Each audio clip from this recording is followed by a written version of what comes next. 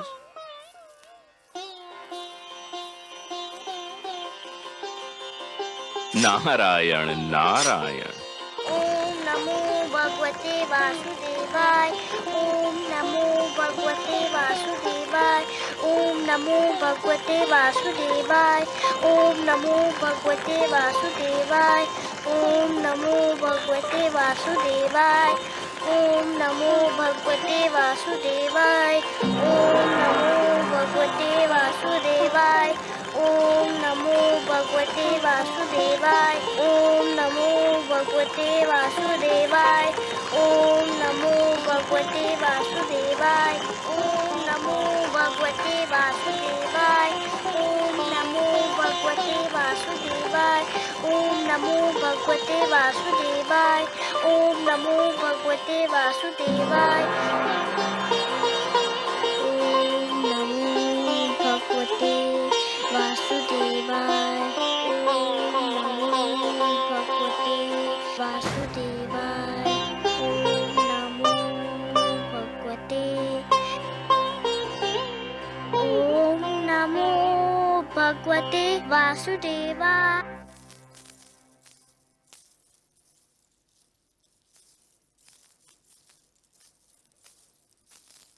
प्रणाम राजगुरु। प्रणाम। क्या बात है? आप लोगों के मुख देखकर तो ये लग रहा है कि अवश्य कोई अशुभ समाचार है। हाँ राजगुरु, ऐसा लगता है कि स्थिति नियंत्रण के बाहर हुई जा रही है। क्यों? समस्त राज्य में असंतोष फैला हुआ है। असंतोष? पर क्यों? प्रजा पर तो कोई अत्याचार नहीं हुआ है। प्रजा में यह भावना फैल गई है कि राजकुमार ध्रुव के जाने का कारण महारानी सुरुचि है और उनके विरुद्ध बहुत क्रोध फैला हुआ है। यदि प्रजा का यह क्रोध राजभवन की ओर मुड़ गया तो अराजकता फैल जाएगी। केवल आप ही महाराज को यह परामर्श दे सकते हैं कि वे प्रजा की भावना को शांत करने के लिए कोई उपाय करें। नहीं, महाराज इस स्थिति में नहीं कि वो कोई परामर्श दे सकें या ले सकें। पुत्र वियोग ने उन्हें निढाल कर रखा है। उन्हें तो ये सूचना देना भी उचित नहीं कि राज्य में असंतोष फैल रहा है। परंतु अब क्या किया जाए राजगुरु? कहने को तो देश राजा का ही होता है। उस पर राज्य करना, उसे संभालना राजा का कर्तव्य भी है और अधिकार भी। परंतु इन कार्यों को संपूर्ण करने में राजा जिन लोगों की सहायता लेता है वह भी उत्तरदायी होते हैं। रात्रि का अंधकार दूर करने का उत्तरदायित्व केवल चंद्रमा पर नहीं, उन तारों पर भी है जो चंद्रमा की चारों ओर चमकते हैं। यदि प्रजा में असंतोष फैला है तो उसे दूर करने का उत्तरदायित्व मुझ पर और आप पर भी है।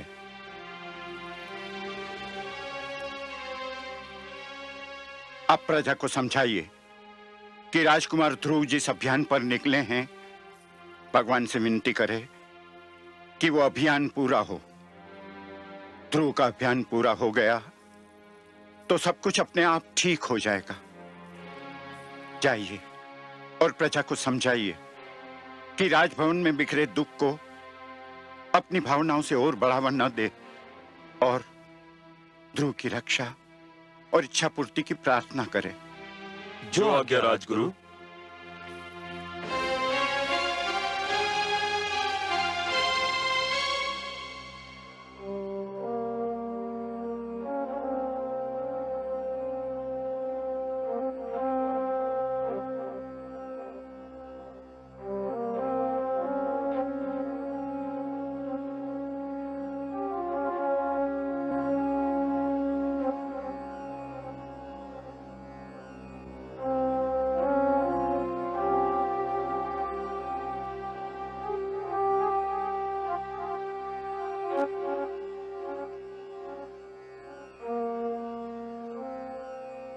महाराज, राजसभा का समय हो गया है। आप यहाँ क्या कर रहे हैं? संसार के दुखों से पीड़ित होकर भगवान के चरणों में शरण ढूंढ रहा हूं राजगुरु। क्षमा कीजिए महाराज, आप भगवान के चरणों में शरण नहीं ढूंढ रहे हैं, आप तो जीवन के कड़वे सत्य से घबराकर पलायन का मार्ग खोज रहे हैं, वास्तविकता से दूर भाग रहे हैं। ये सच है राजगुरु, परंतु जिस जुआरे ने एक ही दाव में अपना सब कुछ हार दिया हो, वो और कर भी क्या सकता है? जीवन युद्ध कीड़ा नहीं है महाराज। ईश्वर ने मानव को जीवन कर्म क्षेत्र के रूप में दिया है। आप इसे कर्म भूमि से पलायन की शरण स्थली बना रहे हैं। मैं हार चुका हूं राजगुरु, मैं हार चुका हूं। मैं इस कर्म क्षेत्र में जीवन का एक महायुद्ध हार चुका हूं। महाराज, किसी राजा का युद्ध हार जाना बड़ी बात नहीं है, पर किसी राजा का साहस हार जाना एक दुर्भाग्यपूर्ण घटना है। राजा का साहस व्यक्तिगत विषय नहीं होता। उस साहस के साथ प्रजा की आशाएं और उमंगें जुड़ी होती हैं। उस साहस के साथ प्रजा का भविष्य जुड़ा हुआ होता है। तो फिर मैं क्या करूं राजगुरु, मैं क्या करूं? उठिए और प्रजा के कल्याण की योजनाएं बनाइए।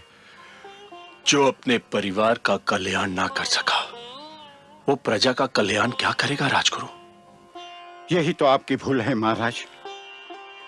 आपने केवल राजभवन की चार दीवारी के भीतर रहने वालों को अपना परिवार समझ लिया है, पर वो प्रजा जो आपकी जय जयकार करती है, वो सैनिक जो आपके एक संकेत पर अपने प्राण न्योछावर करने उठ खड़े होते हैं, क्या वो आपका परिवार नहीं है? राजा का वास्तविक परिवार तो उसकी प्रजा है। प्रजा के दुख पर दृष्टि डालिए, आप अपने दुख भूल जाएंगे।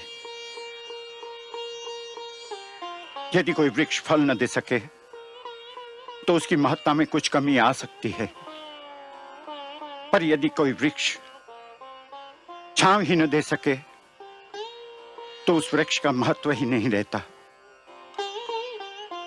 राजा वो वृक्ष होता है जिसके तले प्रजा को सुख और न्याय की छांव मिलती है।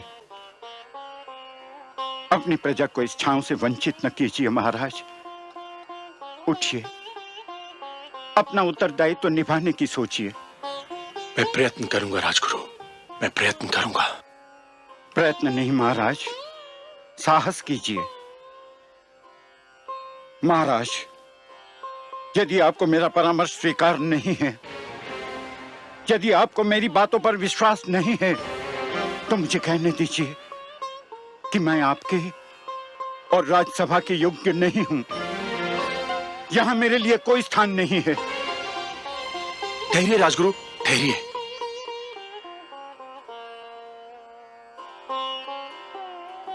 राजगुरु, मैं जीवन में बहुत कुछ खो चुका हूं। यदि आप जैसा महापुरुष और मार्गदर्शक भी मैंने खो दिया तो मैं बिल्कुल कंगाल हो जाऊंगा। आपने मुझे सत्य का मार्ग दिखा दिया है, मैं आपका आभारी हूं। नमो भगवते वासुदेवाय। ओम नमो भगवते वासुदेवाय। ओम नमो भगवते वासुदेवाय। ओम नमो भगवते वासुदेवाय। ओम नमो भगवते वासुदेवाय।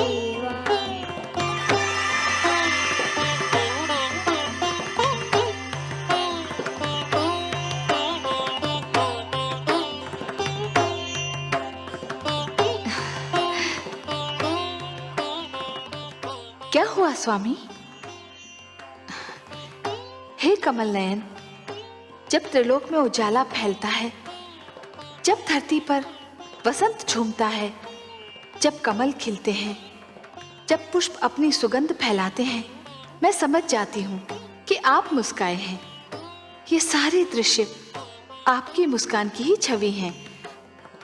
विधाता ने मुस्कान की रचना ही इसलिए की कि वो आपके अधरों की शोभा बढ़ाए, पर अभी अभी मैंने आपके अधरों पर जो मुस्कान देखी, उसमें एक विचित्र ज्योति, एक अद्भुत प्रकाश दिखाई दिया मुझे। जैसे आपके अधरों से मुस्कान नहीं, किरण फूट रही हो। कोई मुझे आनंद विभोर कर रहा है देवी। अवश्य ही सृष्टि के किसी भाग में भक्ति के प्रकाश का उदय हो रहा है। मुझे एक विचित्र आनंद का अनुभव हो रहा है। हो न हो, ये मेरे ध्रुव की भक्ति का ही चमत्कार है। उसके रोम रोम में केवल आप ही बसे हैं सर्वेश्वर। उसके हृदय में झांक कर देखे तो केवल आपकी छवि ही दिखाई पड़ेगी।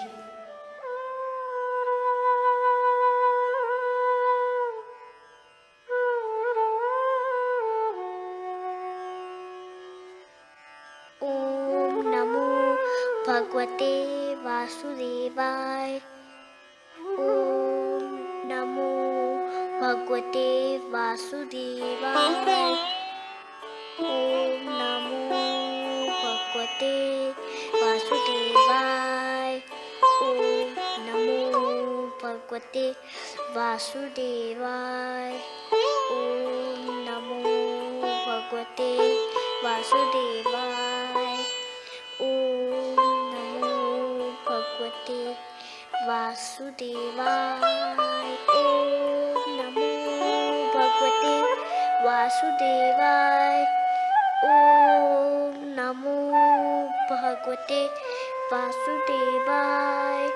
ओम नमो भगवते वासुदेवाय।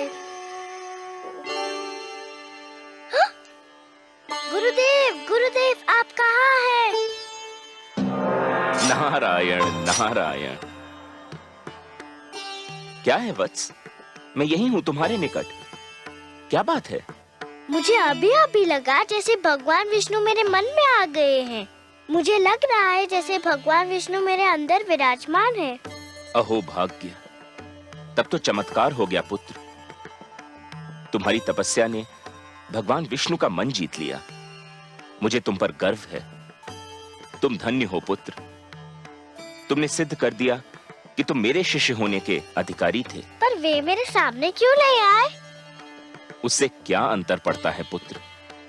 जिसके मन में भगवान विष्णु रम गए हों, उसे और क्या चाहिए? उसका तो जन्म सफल हो गया। तो मेरी बात मानो, मंत्र के जाप को विराम दो, अन्न जल ग्रहण करो और अपने राजमहल लौटने की तैयारी करो। नहीं गुरुदेव, ना मैं मंत्र का जाप छोड़ूंगा, ना कुछ खाऊंगा, ना कुछ पीऊंगा, ना घर जाऊंगा। क्यों? अब और क्या पाने को शेष रह गया है? अभी तो भगवान विष्णु केवल मेरे मन में आए हैं। तो फिर और क्या चाहिए तुम्हें? मैं चाहता हूँ कि भगवान विष्णु मेरे सामने आए। मैं उन्हें देखना चाहता हूँ। किंतु क्यों? मैं उनसे बात करना चाहता हूँ, उनसे कुछ पूछना चाहता हूँ। तुम्हारी मांगे तो बढ़ती जा रही हैं पुत्र, और जैसे जैसे तुम्हारी मांगे बढ़ रही हैं, वैसे वैसे मेरी चिंता बढ़ती जा रही है। क्या पूछना चाहते हो तुम? मैं उनसे पूछना चाहता हूँ कि मुझे मेरे पिताश्री की गोद से क्यों उतारा गया? मुझ पर अन्याय होता देखकर मेरे पिताश्री क्यों चुप रहे? संसार में ऐसा अन्याय क्यों होता है? इसलिए भगवान को मेरे सामने आना ही होगा, नहीं तो मैं यूं ही भूखा प्यासा रहूंगा। सुनो पुत्र, तुम भाग्यशाली हो कि तुम्हें इतना कुछ मिल गया। भगवान विष्णु को प्रसन्न करके उनका मन जीतने वाले तुम पहले सबसे छोटी आयु के बालक हो। अब और हठ न करो। भगवान विष्णु तुम्हारे मन में रम गए हैं तो समझो तुमको मिल ही गए। नहीं गुरुदेव, मैं उनको अपने सामने लाकर ही रहूंगा। उसके लिए जो करना पड़ेगा पुत्र, वो तुमसे नहीं होगा। आप बताइए तो सही। मैं अपने भगवान को देखने के लिए कुछ भी कर सकता हूँ, परंतु उससे तुम्हारे प्राणों पर भी संकट आ सकता है पुत्र। मुझे अपने प्राणों की चिंता नहीं है। मुझे तो बस भगवान विष्णु को देखना है। आप बताइए मुझे क्या करना होगा? नारायण नारायण। न जाने कैसे हठी बालक से पाला पड़ा है। अब इसके बाल हट का मैं क्या करूं? मुझे बताइए ना मुझे क्या करना है। नहीं पुत्र, तुम नहीं कर पाओगे। बहुत कठिन कार्य है। मैं कर लूंगा, आप बताइए तो सही। अच्छा तो सुनो, यदि तुम अपनी इच्छा की पूर्ति चाहते हो तो तुम्हें अपनी श्वास को रोकना होगा। कैसे? सुनो पुत्र, एक बार ओम का उच्चारण करके पूरी शक्ति से अपनी श्वास को अंदर खींचकर मन ही मन ओम नमो भगवते वासुदेवाय का तब तक जाप करो जब तक स्वयं भगवान विष्णु तुम्हारे नेत्रों के सम्मुख साक्षात न आ खड़े हों।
देवराज, देवराज, देवराज! क्या बात है गंधर्वराज चित्ररथ? धरती पर हाहाकार मचा हुआ है देवराज। धरती पर समय की गति रुकी जा रही है प्रभु। बालक ध्रुव यदि यूं ही श्वास रोके रहा तो प्रलय आ जाएगी देवराज। कुछ कीजिए देवराज, नहीं तो अनर्थ हो जाएगा। नहीं, इसका कुप्रभाव रोकना मेरे वश की बात नहीं है देवगण।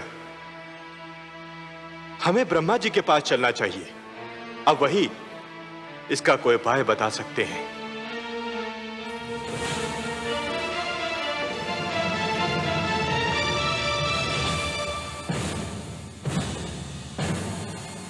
त्राहिमाम, त्राहिमाम, त्राहिमाम, त्राहिमाम, त्राहिमाम, त्राहिमाम।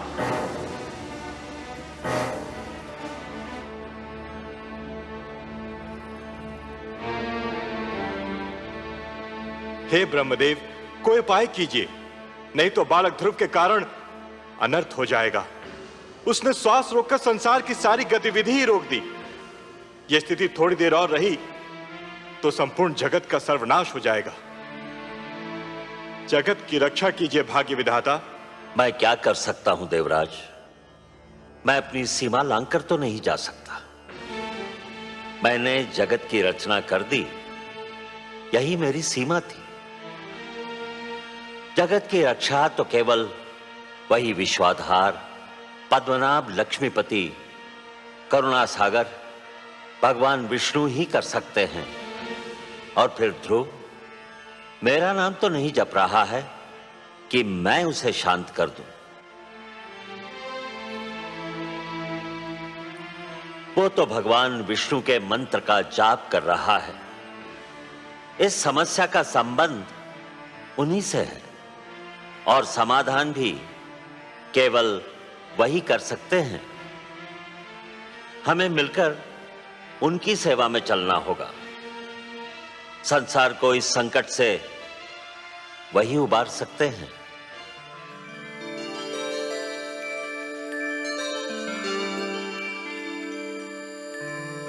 त्राहिमाम, त्राहिमाम, त्राहिमाम, त्राहिमाम।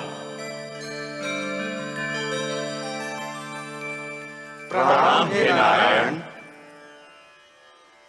हे लक्ष्मीपति, हे गोविंद, हे सर्वेश्वर, आपको कोटि कोटि प्रणाम। प्रणाम। हे त्रैलोकीनाथ, सृष्टि की रक्षा कीजिए, नहीं तो आपकी सृष्टि को प्रलय आने से पहले ही एक महाप्रलय नष्ट कर देगी। ध्रुव ने जब से श्वास रोककर द्वादशाक्षर मंत्र का जाप आरंभ किया है, सारे संसार में वायु की गति रुक गई है। प्राणियों के दम घुट रहे हैं प्रभु।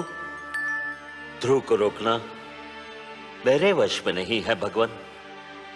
यह कार्य केवल आप ही कर सकते हैं। आप सृष्टि के रक्षक हैं, उसके पालनहार हैं। हम सब विनती करते हैं, आप ही ध्रुव की समस्या का कोई उपाय कीजिए प्रभु। समस्या बहुत गंभीर हो गई है।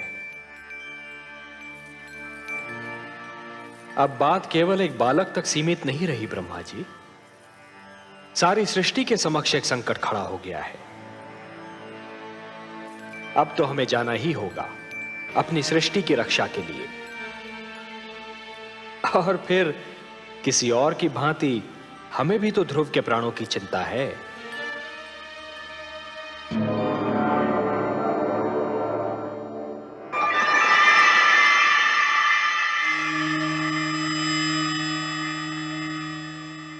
वासुदेव, वासुदेव, आप कहाँ चले गए वासुदेव?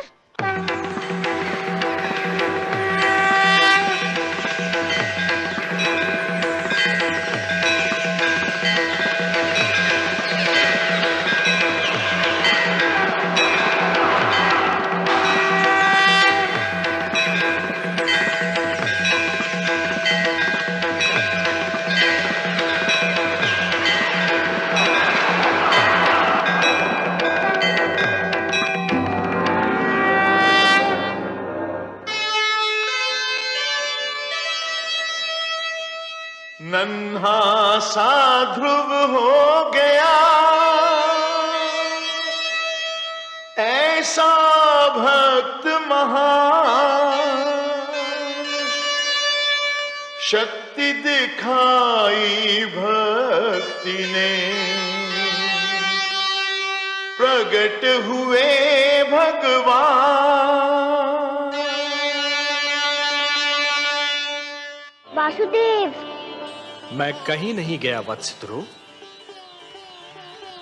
तुम मुझे अपने सम्मुख देखना चाहते थे ना, तो लो देखो, मैं तुम्हारे नेत्रों के सामने उपस्थित हूं। तुम विजयी हुए पुत्र, तुमने मुझे जीत लिया। तुम्हारे जैसा तपस्वी न कभी हुआ है और न कभी होगा। तुमने सिद्ध कर दिया कि जीव ब्रह्म का ही एक अंश है और अपनी साधना से ब्रह्म को भी धरती पर ला सकता है। तुमने यह सिद्ध कर दिया वत्स कि सृष्टि की सबसे बड़ी शक्ति है भक्ति। वत्स ध्रुव, अब श्वास लेना आरंभ कर दो पुत्र। अब मैं कहीं नहीं जाऊंगा।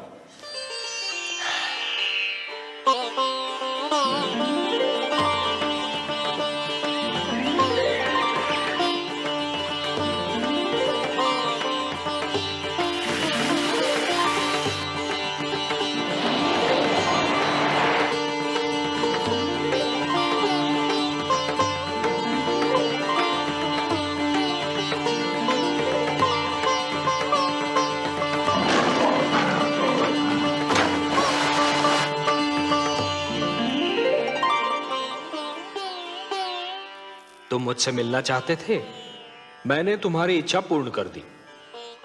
अब अपने माता पिता के पास लौट जाओ। नहीं भगवान, नहीं, अभी मैं नहीं जाऊंगा। क्यों वत्स? भी तो मुझे आपसे बहुत सी बातें करनी है, बहुत से प्रश्न पूछने हैं। प्रश्न? मुझसे?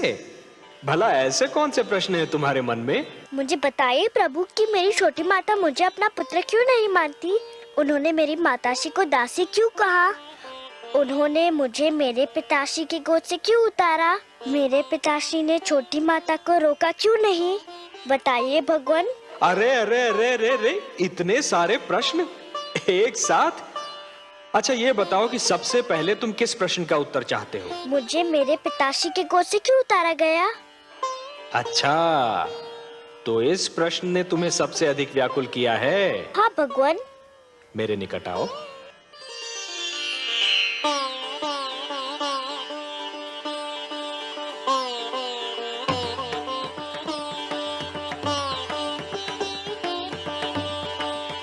और निकट आओ वत्स।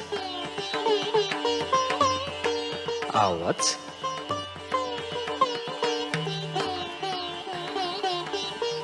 मेरी गोद में बैठ जाओ।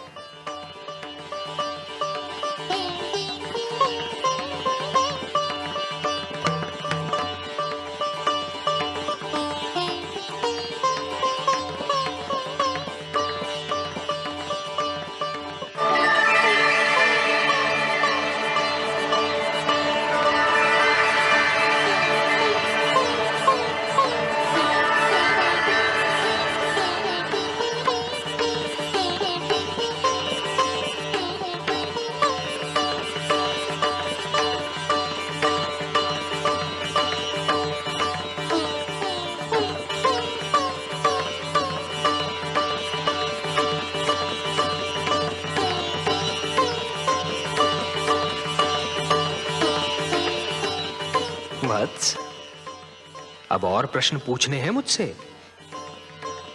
कुछ नहीं पूछना प्रभु, अब कुछ नहीं पूछना। अब तो मुझे हर प्रश्न का उत्तर मिल गया है।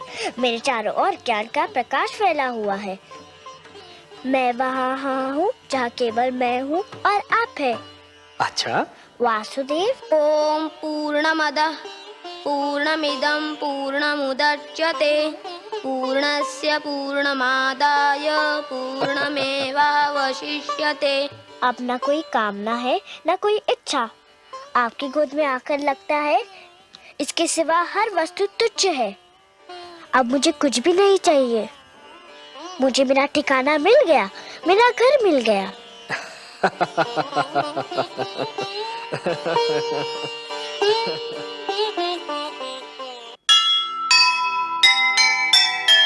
दुनिया ने देखी नहीं प्रभु से ऐसी प्रीत। नन्हे बालक ने लिया वासुदेव को जीत। प्रश्नों के उत्तर मिले, सफल हुआ अभियान। सब कुछ उसने पा लिया जिसे मिले भगवान, जिसे मिले भगवान।